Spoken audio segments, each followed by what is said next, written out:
सिद्धेभ्यः ॐ नमः। सिद्धेभ्यः ॐ नमः। सिद्धेभ्यः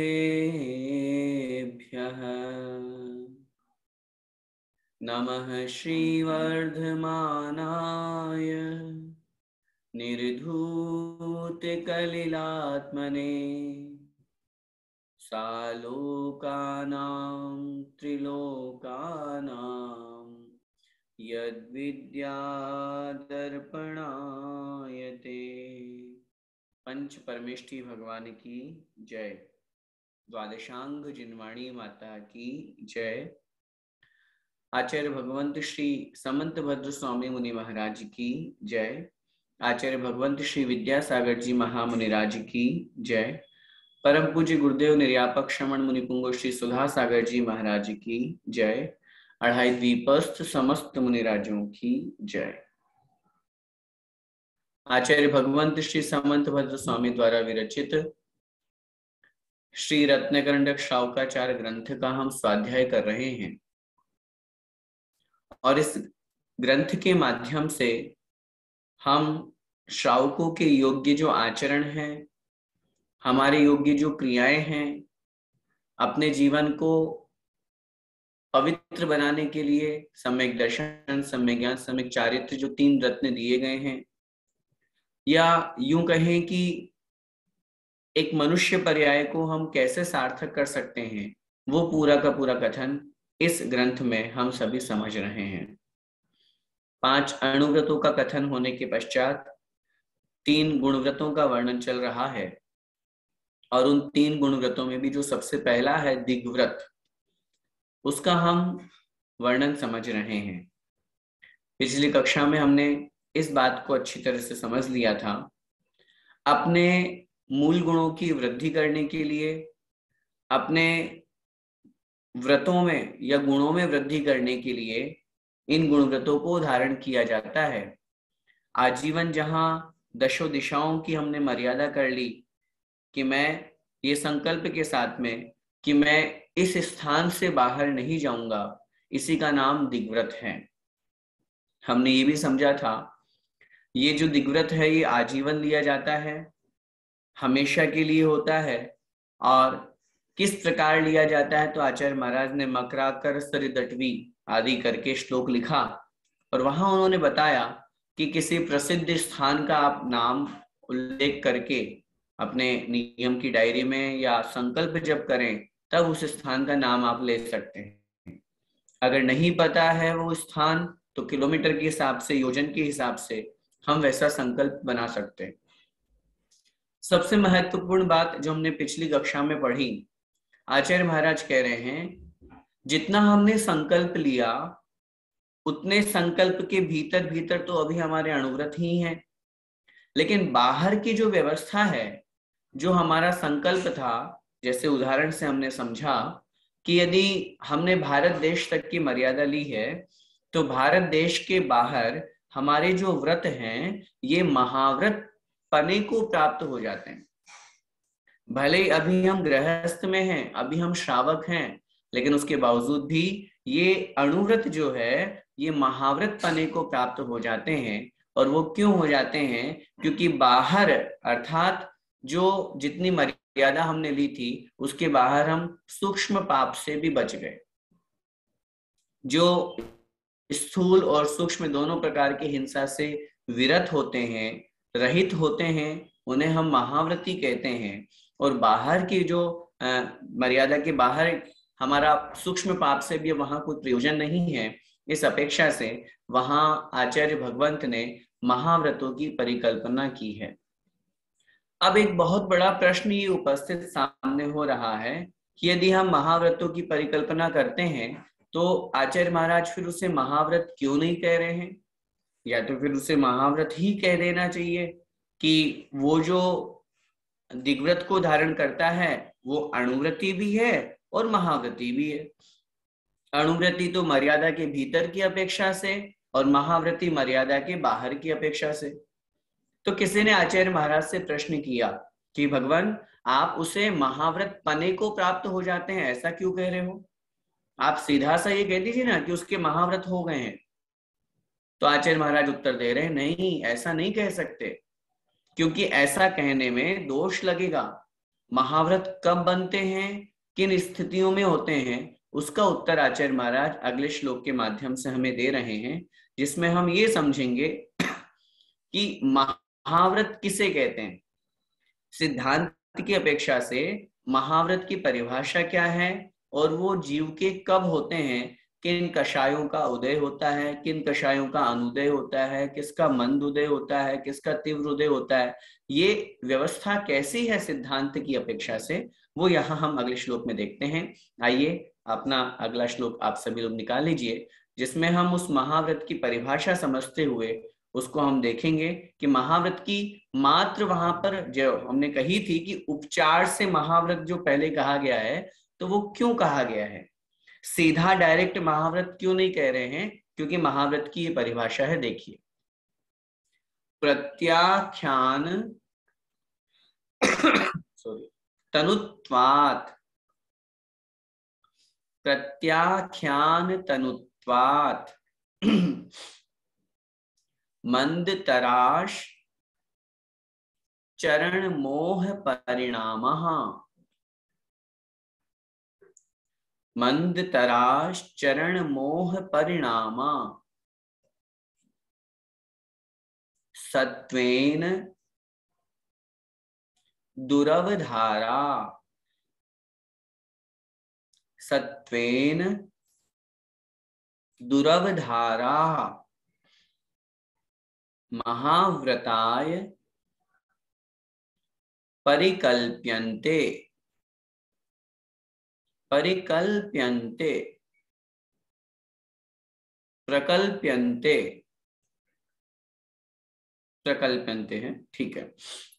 प्रत्याख्यान तनुत्वात्, बोलिए, ख्यान तनुत्वात् मंदतराश्चरण मोह परिणामः, मंदतराश्चरण मोह परिणामः सत्वेन दुरवधारा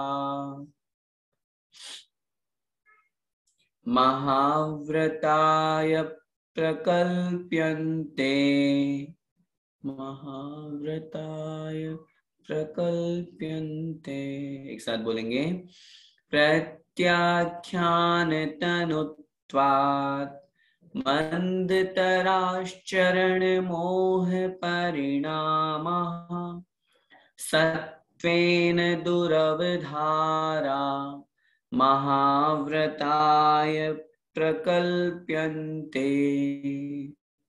देखिए, उपचार की दृष्टि से महाव्रत क्यों कहे गए हैं, उसका कारण यहाँ आचार्य महाराज बता रहे हैं। प्रत्याख्यान तनुत्वात्, प्रत्याख्यान मतलब प्रत्याख्यानावरण कषाय के, तनुत्वात्, तनुत्वात् का मतलब मंद होने पर या क्रश होने पर, कमजोर होने पर। यहाँ तनु शब्द क्रश के अर्थ में लिया जाता है, जिसको हम सिद्धांत की भाषा में मंद उदय कहते हैं। प्रत्याख्यानावरण कषाय का मंद उदय होने पर और मंद तराश चरण मोह परिणामः, मंद तराह और मंद होने पर, क्या मतलब हुआ? एक शब्द पहले हम समझ लें। संस्कृत में दो प्रत्यय होते हैं, तरप और तमप।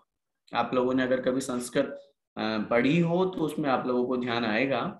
उसमें जहां सब में से एक को श्रेष्ठ बताया जाता है, वहां तमप प्रत्यय लगता है, जिसमें हम तम लास्ट में शेष रहता है।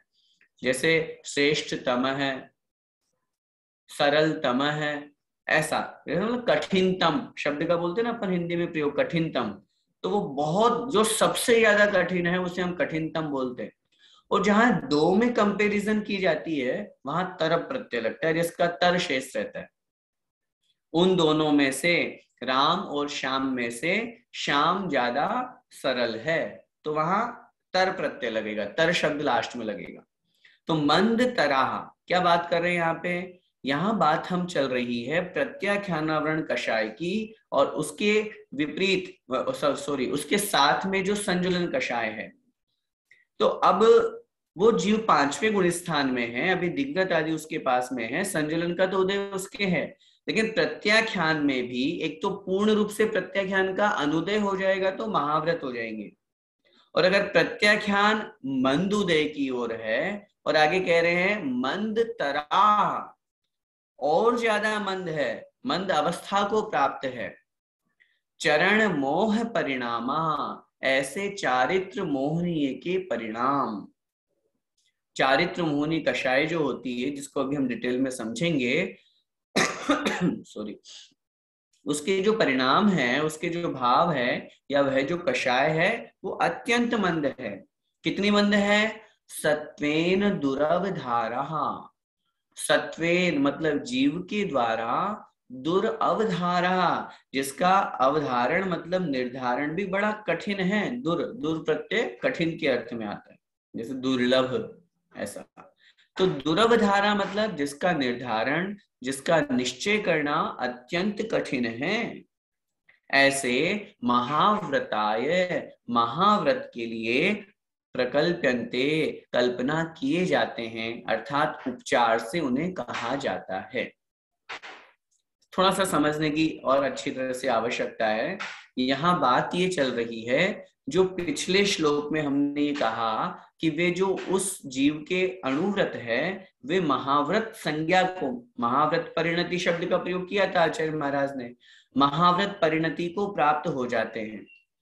तो अब प्रश्न ये बना कि महाव्रत परिणति को क्यों प्राप्त हो जाते हैं, पूर्ण रूप से महाव्रत क्यों नहीं कह रहे हैं आप? तो भाई पूर्ण रूप से महाव्रत तो तब बनेंगे जब प्रत्याख्यान का अनुदय हो जाएगा। अभी तो प्रत्याख्यान कषाय जो है वो मंद उदय को प्राप्त है, तो इसलिए उस मंद उदय के कारण से उपचार से उसको महाव्रत कहा गया है। ये अपन को मुख्य बात समझना है।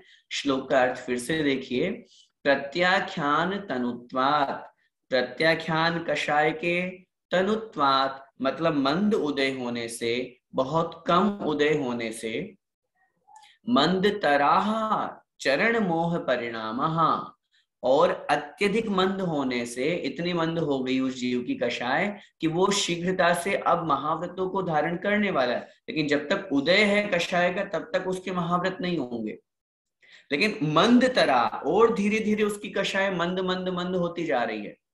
चरण मोह परिणाम, ऐसे चारित्र मोहनीय के परिणाम, जो उस जीव के अभी चारित्र मोहनी कषाय है, उसके जो परिणाम है, उसके जो भाव हैं, वे अत्यंत मंद हो गए हैं, और इतने मंद हो गए हैं कि सत्वेन दुरवधारा, जीवों के द्वारा उसका निर्धारण नहीं किया जा सकता कि कितने मंद हो गए। अभी हम इसको पूरा डिटेल अच्छी तरह से समझेंगे, विशुद्धि कितने प्रकार की होती, कैसे होती है। इस कारण से वे अणुव्रत महाव्रताय प्रकल्प्यन्ते, महाव्रत की परिकल्पना को प्राप्त होते हैं, महाव्रत कह दिए जाते हैं। क्यों? क्योंकि उस जीव के प्रत्याख्यान कषाय अत्यंत मंद हो गई है। ठीक है, अब भावार्थ समझिए। अब देखिए, यहां सबसे पहले हम इस विषय को बहुत अच्छी तरह से समझने, कुछ सिद्धांत की बातें होंगी, आप लोग उसको अच्छी तरह से समझें। जिन्होंने कुछ करणानियों के ग्रंथ पढ़े हैं या सामान्य रूप से जिनका स्वाध्याय अच्छा है, उन्हें जल्दी समझ में आ जाएगा। चार कषाय हमारी मुख्य रूप से होती है, अनंतानुबंधी, अप्रत्याख्यानावरण, प्रत्याख्यानावरण और संज्वलन। बहुत अच्छी तरह से समझिएगा विषय को। अनंतानुबंधी कषाय सम्यक्त्व का घात करती है, इसलिए अनंतानुबंधी के जाने से सम्यक्त्व की प्राप्ति होती है। हमेशा के लिए नियमों को ध्यान रखिएगा। अप्रत्याख्यानावरण कषाय का अनुदय होने पर देश संयम बनता है, एक देश संयम या पंचम गुण स्थान जिसे हम कहते हैं, एक देश चारित्र। प्रत्याख्यानावरण कषाय के अनुदय से महाव्रत होते हैं, सकल संयम होता है, और संजुलन कषाय के अनुदय से यथाख्यात चारित्र होता है, यथाख्यात संयम होता है। मैं फिर से बोल रहा हूं, ध्यान से सुनिए। अनंतानुबंधी के अभाव में सम्यक दर्शन, अप्रत्याख्यानावरण कषाय के अनुदय से या अभाव में कहें, एक देश संयम पंचम गुण स्थान देश चारित्र। प्रत्याख्यान कषाय का अनुदय होने पर सकल संयम, और संजुलन कषाय का अनुदय होने पर यथाख्यात चारित्र, जो कि 11वें गुण स्थान से होता है, क्योंकि 10वें गुण स्थान तक संजुलन कषाय है, 10वें गुण स्थान के अंत में नष्ट होती है। अब हम बात कर रहे हैं एक देश संयम की, चूंकि हम जो दिग्व्रत आदि पढ़ रहे हैं, अणुव्रत आदि, ये कहाँ आते हैं, हमने प्रारंभ में ही पढ़ लिया था, सकलम विकलम चरणम, है ना। तो जो विकल चारित्र है, एक देश चारित्र है, ये कब हुआ प्रकट, ये प्रकट हुआ अनंतानुबंधी और अप्रत्याख्यानावरण कषाय का अनुदय होने पर। अच्छी तरह से इस परिभाषा को समझिए, पंचम गुण स्थान कब बनता है या एक देश चारित्र कब आता है, जब अप्रत्याख्यानावरण और साथ में अनंतानुबंधी। तो अनंतानुबंधी और अप्रत्याख्यानावरण कषाय के अनुदय होने पर, और चूंकि इनका अनुदय हो गया और शेष दो कषाय उसके अभी उदय में हैं, तब उस स्थिति में उस जीव का पंचम गुण स्थान बनता है। ठीक है। अब यहां अभी हमने जो श्लोक पढ़ा उसमें पहला शब्द क्या आया, प्रत्याख्यान तनुत्वा। ये प्रत्याख्यान कौन से नंबर की कषाय है, तीसरे नंबर की। अब हमें बात अच्छी तरह से ये समझना है, प्रत्याख्यान कषाय का अनुदय हो जाएगा तो क्या होगा, अभी बताया हमने आपको, सकल संयम की प्राप्ति हो जाएगी, मतलब महाव्रती बन जाएंगे, मुनि बन जाएंगे।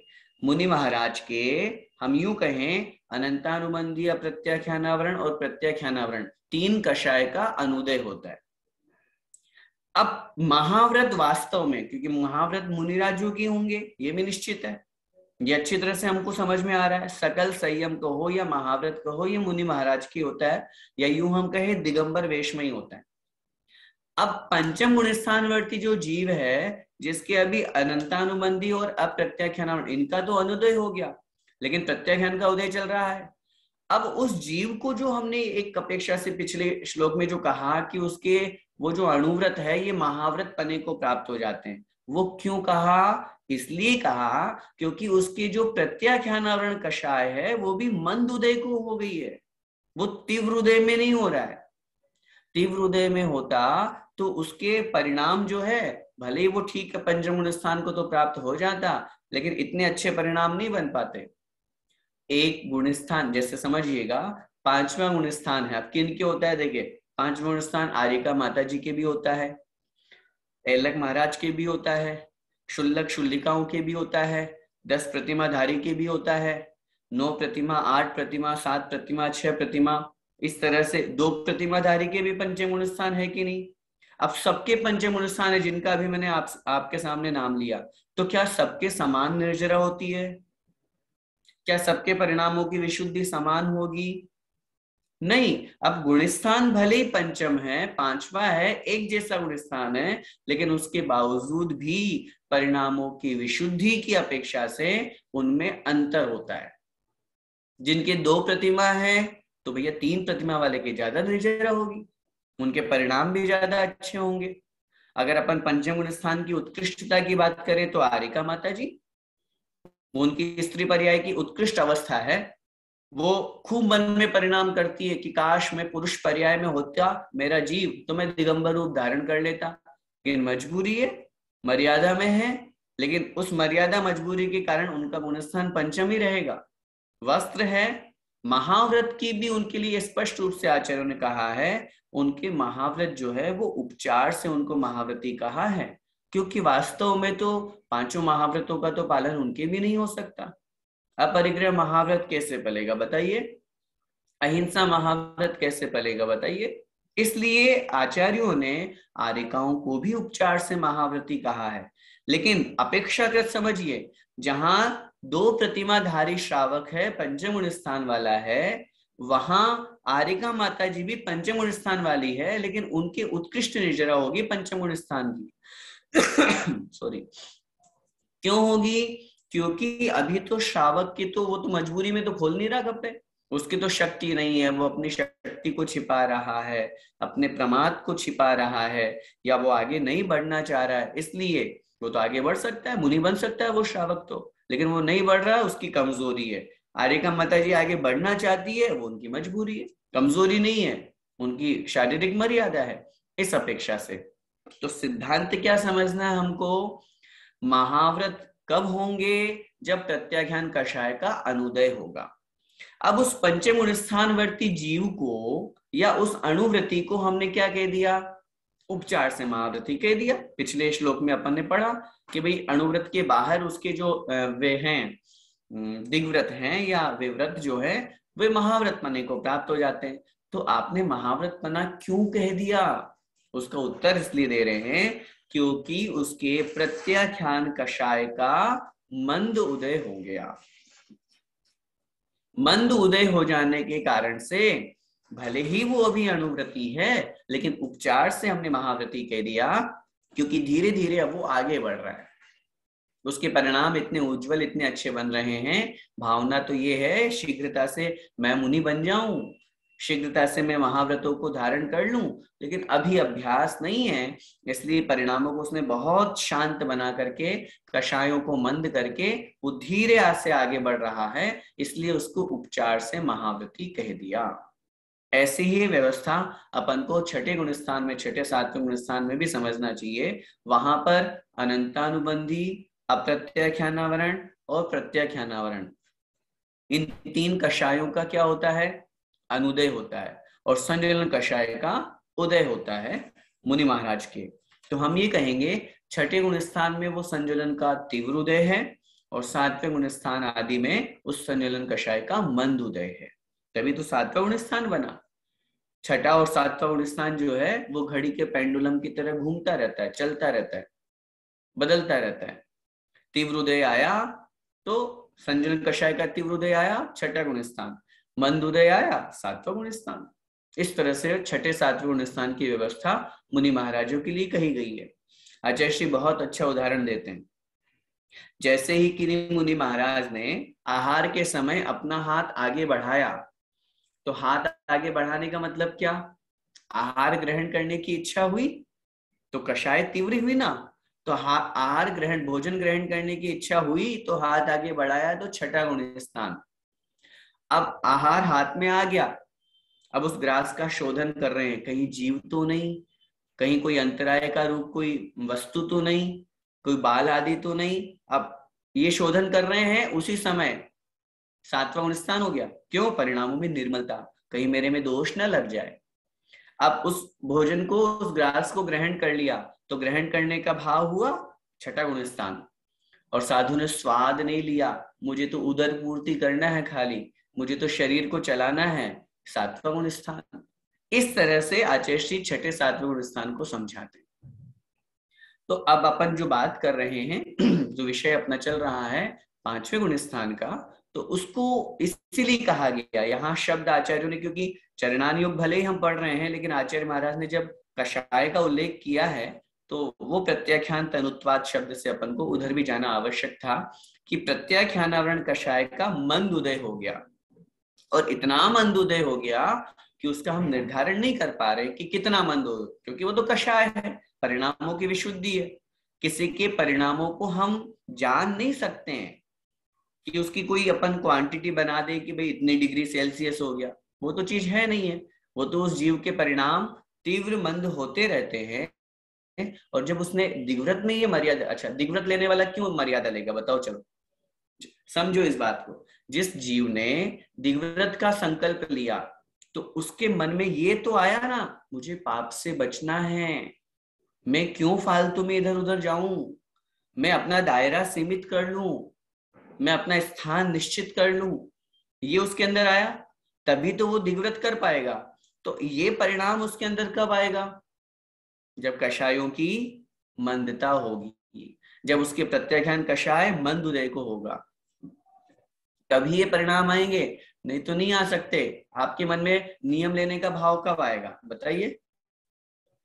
किसी भी व्यक्ति को, आचार्यों ने स्पष्ट रूप से कहा है, किसी व्यक्ति को नियम लेने का भाव है, इसका मतलब उसके चारित्र मोहनीय का मंद उदय चल रहा है, तब तो उसके चारित्र लेने का, नियम लेने का भाव बन रहा है। नहीं तो जहां दर्शन मोहनी का भी तीव्र उदय हो, मैं चारित्र मोहनी की बात नहीं कर रहा, जहां दर्शन मोहनी का भी तीव्र उदय हो, वहां आदिनाथ भगवान उपदेश दे रहे हैं, भरत स्वामी उपदेश दे रहे हैं। पूरा घर का घर निकल गया मोक्ष मार्ग की ओर, और वो मारीच जो महावीर भगवान का जीव था, उसको कुछ बुद्धि नहीं आई। क्यों नहीं आई? क्योंकि उसके दर्शन मोहनी का, मिथ्यात्व का तीव्र उदय चल रहा था। और इतना तीव्र उदय चल रहा था, सब समझाने वाले हैं, नहीं समझ में आ रहा। लेकिन वो ही समझदारी कब आ गई? सिंह की पर्याय में आ गई। तो उपादान तो था ना, लेकिन निमित्त तो उस समय खूब मिल रहे थे, उस समय उपादान जागृत नहीं था। और यहाँ निमित्त दो रिद्धिधारी मुनि महाराज मिले और बन गया परिणाम। कभी भी अपने जीवन में जब हमारे आचार्य श्री उपदेश दे रहे हो, कोई प्रवचन दे रहे हो, और उस समय अपने मन में यह भाव आए कि हमको भी ग्रहण कर लेना चाहिए संयम, चलो हम भी दो प्रतिमा ले ले, हम भी आगे बढ़ें, तो समझना वो तभी हो पाएगा जब हमारे कषायों की मंदता होगी। और कषायों में भी चारित्र मुनि मुख्य है, क्योंकि कषाय चारित्र मुनि के अंतर्गत आता है। तो वो मंदता हुए बिना नियम लेने के भाव नहीं बनते। आप कितनी भी कोशिश कर लो, जब तक अंतरंग में, जैसे बहुत बार होता है ना कि हम चाहते हैं कि हम अपना गुणस्थान 5वां बना लें, 2 प्रतिमा ले लें, जब तक अंतरंग में अनंतानुबंधी अप्रत्याख्यानावरण कषाय का अनुदय नहीं होगा, तब तक प्रतिमा नहीं ले सकते। कोई प्रतिमा ले रहे हैं या व्रतों की ओर आगे बढ़ रहे हैं, इसका मतलब उनकी कषाएं, उनका चारित्र मोहनीय मंद है, तब वो आगे बढ़ पा रहे हैं। नहीं तो बहुत बार होता है, खूब उपदेश देते हैं, आचार्य श्री है, महाराज जी हैं, प्रवचन अपन सुनते हैं, क्लास अपन पढ़ते हैं, तो भी बस जब तक क्लास पढ़ते हैं तब तक तो परिणाम बहुत अच्छे, जब तक प्रवचन सुन रहे तब तक तो ऐसा लग रहा है बस अभी उतार दे कपड़े, महाराज के साथ ही रह जाए। और लेकिन जैसे ही वहां से बाहर निकले तो सब बराबर वापस वैसे के वैसे गृहस्थी में उलझ गए। तो ये क्यों है? उतने समय के लिए परिणामों में कुछ निर्मलता आती है, लेकिन वो निर्मलता या वो कषाय का जो उदय है, मंद उदय अगर निरंतर बना रहता है तो वो जीव आगे बढ़ जाता है। और अगर उस मंद उदय से वो वापस पुनः तीव्र उदय में आ जाता है, या अंतरंग के परिणाम उसके नहीं बन पाते, तो फिर उसका वापस गृहस्थी में या संसार में उलझना चला जाता है या उलझ जाता है। तो ऐसी व्यवस्था। तो इसलिए आचार्य महाराज यहाँ कह रहे हैं, उस प्रत्याख्यान कषाय का मंद उदय हो जाने के कारण से उस जीव को हमने महाव्रत की परिकल्पना की है। देखो अभी भी इसमें भी महाव्रत नहीं कहा, ये बात अच्छी तरह से समझ लेना, इसमें महाव्रत नहीं कहा। क्यों नहीं कहा महाव्रत? इसलिए नहीं कहा भी महाव्रत तो पूर्ण रूप से जब प्रत्याख्यान वर्ण कषाय का अनुदय होगा तब होगा महाव्रत। और यहाँ तो प्रत्याख्यान का क्या हुआ है? मात्र मंद उदय हुआ है, इस कारण से उनके महाव्रतों की परिकल्पना की है। प्रकल्प्यन्ते शब्द बहुत महत्वपूर्ण है, नहीं तो अगर कदाचित यहाँ पर प्रकल्प्यन्ते शब्द नहीं देंगे तो दिक्कत ये हो जाएगी कि पूर्ण रूप से महाव्रत ही वहां पर घोषित हो जाएंगे कि वे महाव्रत हुआ करते हैं या हो जाते हैं। तो प्रकल्पन्ते मतलब परिकल्पना की जाती है, परिकल्पना की जाती का तात्पर्य होता है उपचार से महाव्रत कहे जाते हैं। ठीक है। चलिए अब आगे बढ़ते हैं, अगले श्लोक को देखते हैं, जिसमें आचार्य महाराज कह रहे हैं स्पष्ट रूप से कि महाव्रत की परिभाषा क्या है। अब इसको हम समझ लेंगे तो हमें समझ में आ जाए कि अणुव्रति को महाव्रति क्यों नहीं कहा, या अणुव्रति को उपचार से ही महाव्रति क्यों कहा गया है। अगला श्लोक निकाल लीजिए, जिसमें उस महाव्रत की परिभाषा को हम समझते हुए देखेंगे। चलिए। पंचानाम पापानाम हिंसादीनाम मनोवचः कायैः कृतकारितानुमोदैस् त्यागस्तु महाव्रतम महताम। देखिए, पंचानां पापानां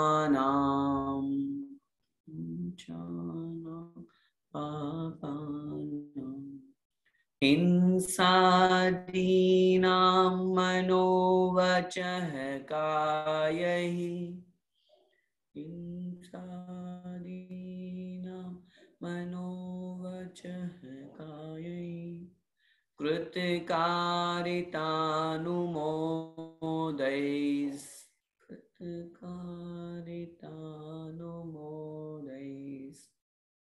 त्यागस्तु महाव्रतं महताम् त्यागस्तु महाव्रतं महताम्।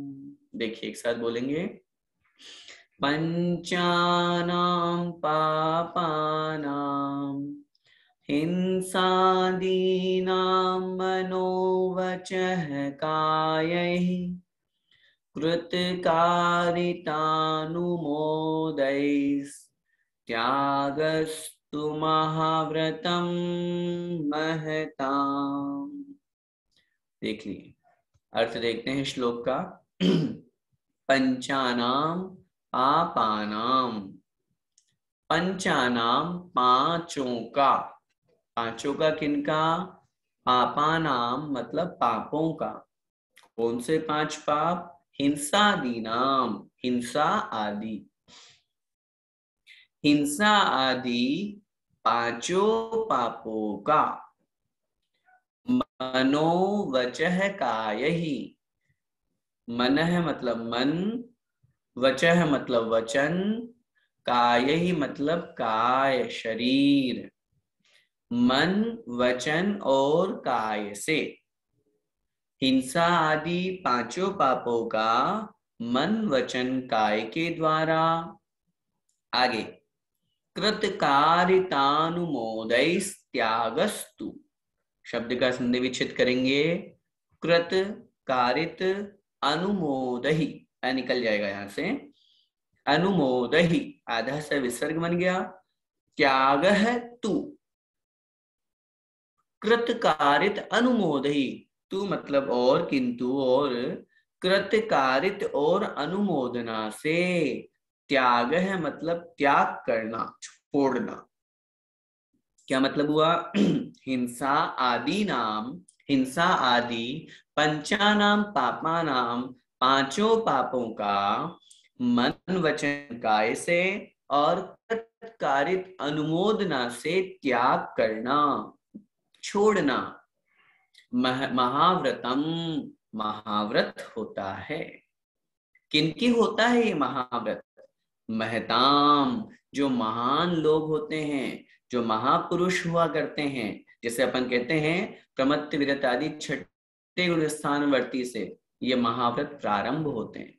क्योंकि जो महाव्रतों को धारण करते हैं वो महान अपने आप ही बन गए। और जैसे ही महाव्रतों को धारण किया तो हम कहते ही हैं कि जिस शरीर को कोई देखता भी नहीं था, या जिस शरीर की कोई आरती या पूजा नहीं उतारता था, आज उसी शरीर को क्या, उनके चरणों की वंदना करने के लिए लोग करोड़ों रुपए देने लग गए। क्यों? महताम, महान बन गए ना। महाव्रत शब्द ही बता रहा है, जो व्रतों को धारण करने से महान बन जाता है। व्रत भी महान है, अणुव्रत और महाव्रत भी इसीलिए दिया शब्द का प्रयोग। यहाँ सूक्ष्म छोटे व्रत हैं वो अणुव्रत हो गए, और जहां बड़े व्रत हैं तो महाव्रत हो गए। तो जो बड़े व्रतों को धारण करेगा वो तो बड़ा अपने आप बन ही जाएगा, महान बन ही जाएगा। ठीक है, तो महताम जो महापुरुष हैं, अर्थात 6ठे गुणस्थान से प्रारंभ जो होने वाले हैं, ऐसे महान पुरुषों के वह महाव्रत होता है। कब होता है? जब हिंसा आदि 5 पापों का मन वचन काय और कृतकारित अनुमोदना से पूर्ण रूप से त्याग हो जाता है, तब उसे महाव्रत कहते हैं। ठीक है, अब समझिए भावार्थ। यहां इस श्लोक में आचार्य महाराज ने क्या कहा?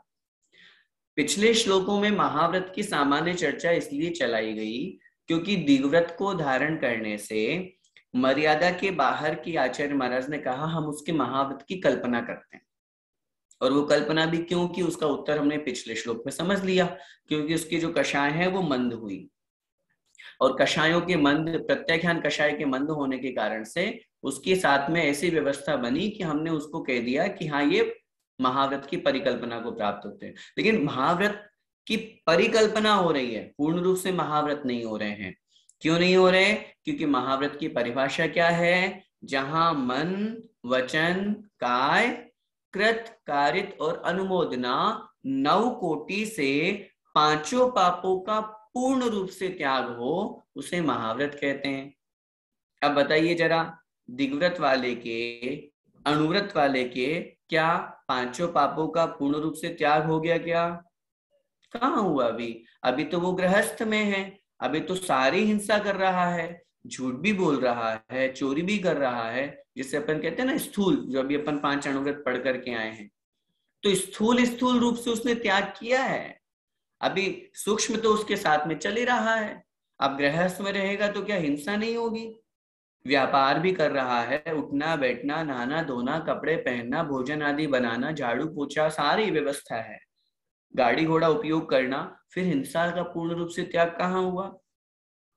तो 5 पापों का जहां पर 9 कोटि, इसे ही 9 कोटि कहते हैं। बहुत से स्थानों पर आप लोग जब स्वाध्याय करते हैं तो शब्द पढ़ते होंगे 9 कोटि, 9 कोटि से त्याग करना। तो मन, वचन, काय, इन 3 को कृत, कारित, अनुमोदना, इन 3 से परस्पर में गुणा करेंगे तो ये बन जाता है 9 कोटि। ठीक है? अब समझिए, हिंसा का 9 कोटि से त्याग मतलब हिंसा आदि 5 पापों को लगा लेना। अब मन से भी 5 पाप नहीं करना, मन में भी किसी के प्रति गलत परिणाम नहीं आने देना, मन में भी किसी को मारने का भाव, किसी का बुरा हो जाने का भाव, किसी के साथ में अन्याय, अनीति या कुछ भी ऐसा परिणाम आ जाए, उसका ऐसा हो जाए तो बढ़िया है। क्यों, हम क्यों सोचे बैठे बैठे, क्यों ऐसे परिणाम करें?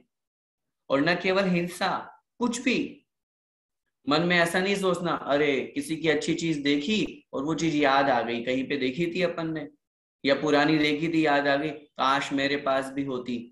अब क्या हुआ? मन से परिग्रह ग्रहण कर लिया, मन से भाव आ गया परिग्रह को ग्रहण करने का, किसी के साथ में विकार भाव आ गया, कुशील का परिणाम हो गया, चोरी करने का भाव आ गया, वहां कोई नहीं था, ले लेता उस समय, किसको पता चल रहा था, मन में ऐसे परिणाम आ गए।